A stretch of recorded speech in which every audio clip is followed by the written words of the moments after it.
Hello, this isn't a car talk. Well, it's me talking in my car. I'm going to do a little book review. MOX came out last month, I believe, sending positive thoughts to John Moxley. I did record this earlier this week, or last week, and the video got all fucked up. But so that's available on Patreon. The original cut, it was like a 16-minute review, crammed down to 12 minutes. I might post some sort of whatever about that at the end of this, but I don't know. But in this book, John Moxley, formerly known as Dean Ambrose in WWE, details his life in a different way than a normal memoir or autobiography. He wrote it all himself, and he mentions not being a computer guy and typing it on Renee's podcast, or not podcast, her laptop, her MacBook. Renee Young, Renee Paquette, his wife, they recently had a baby girl earlier this year, and thoughts out to John Moxley for entering rehab for some alcohol abuse. He is open about his drug use in this book. Literally in the prologue, he mentions what crack feels like, and also it takes about until page 135 about some of his other independent adventures, misadventures, up to you to decide. So I normally now when I read books, there are post-it notes in here. There's some highlighter residue because my highlighter exploded. On the earlier podcast video review I didn't do it properly, so I didn't take that many notes in this. There's like 4 things that I have highlighted here to go over that stood out to me. I just dog-eared the side of the page. But this autobiography memoir is a lot different than most. It's not, I was born this day, I grew up, blah, blah, blah, blah, blah. It's written like a journal. But like, if someone, I don't know if other people are like this, I'm like this. I have multiple notebooks. I use some of them, I use most of them, I use half of them.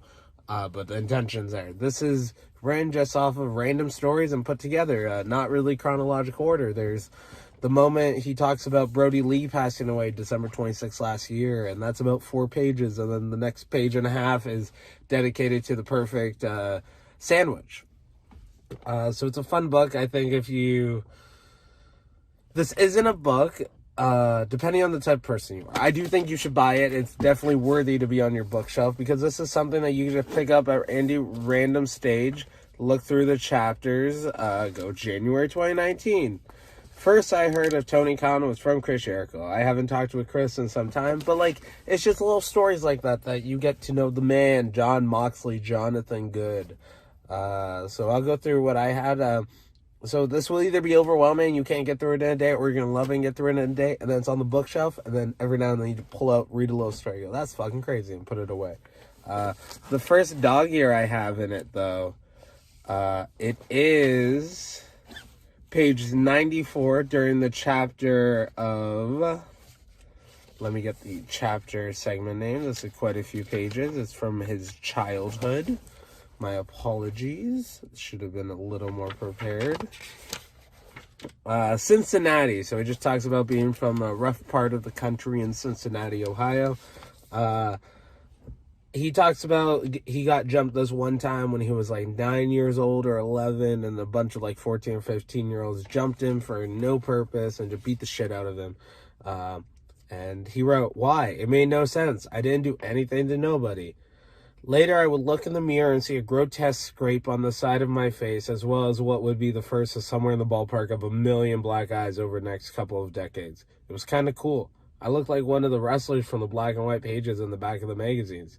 The guys with the blood. I grabbed my cardboard championship belt, put it over my shoulder, unknowingly gazing into the mirror at my future." Like, that's what's so cool about this. Like, John Moxley is a great professional wrestler, of course, which means he's a good storyteller. And just, like, reading that, I could picture, like, the movie scene of little, like, 9-year-old John Moxley looking in the mirror at 2021 John Moxley with the GCW title, bloody, and just snarling at his former self. Like, that's fucking crazy and, like, super dope to read. And, like, a lot of the stories, it just sucks you in. It's unbelievable. On the bottom of that page, or the next one's actually, he has these little sub-chapters where it's, like, album recommendations, song recommendations. He writes down little jokes Claudio told me. The other day, I was asked if I could perform under pressure. I responded, I'm not sure, but I can try Bohemian Rhapsody. Because Claudio Canstanoli, also known as Cesaro, is a very funny, punny guy.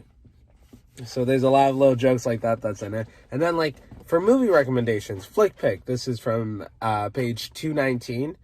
Jurassic Park 1993. The other day, I stumbled across a YouTube video discussing Jurassic Park fan theories. It was made by a guy who has an entire YouTube channel dedicated to such content. This man narrating the video was passionate. He spoke about events that have occurred in the Jurassic Park universe as if they happened in real life. And he knew his shit.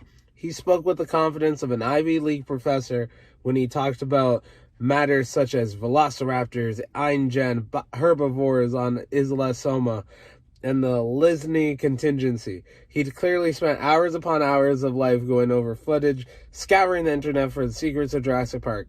He no doubt still spends many nights camped out on Reddit message board, doubting his colleagues with fervor about what we should expect from Jurassic World Dominion, which has yet to come out as I write this. In fact, he released a 59-minute YouTube video titled What We Can Expect from Jurassic World Dominion, dated a year ago.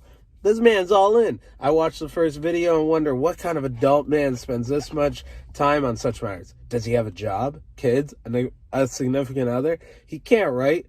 How could he dedicate so much of his energy towards a fictional world that doesn't exist in real life? Then I watched about 50 more of his videos and wondered how I, a man with a job and a wife, soon to have a kid, had enough time to absorb all the information in these videos. Then I was bummed out when I ran out of new videos to watch, and finally I remembered that my entire life work is based on a fictional world that doesn't exist in real life. And I wish I had this guy's phone number so I could call him and just talk Jurassic Park shop. How many of us can relate to that? If you're watching this on YouTube, there's just YouTube wormholes. I know random shit because of Wikipedia wormholes. And, like, that's just funny of, like, it's a little reminder that everyone in the world has their own little niche and, like, how deep they're into it. They're just a tip or balls deep into whatever they love. There's another one that this one more for me of dope matches you might not have watched. Tajiri versus Psychosis, ECW 2000, Sami Callihan versus Danny Havoc. And the list goes on and on. This is just a fun read that I highly recommend it. If you don't have it, it deserves a rightful space on your shelf. This is, because I think the last book review I did was The Subtle Art of not that book actually. It was Do the Fucking Work. So I'm a big fan of, like, memoirs. I just finished Matthew McConaughey's Green Lights. I have Seth Rogen's yearbook here.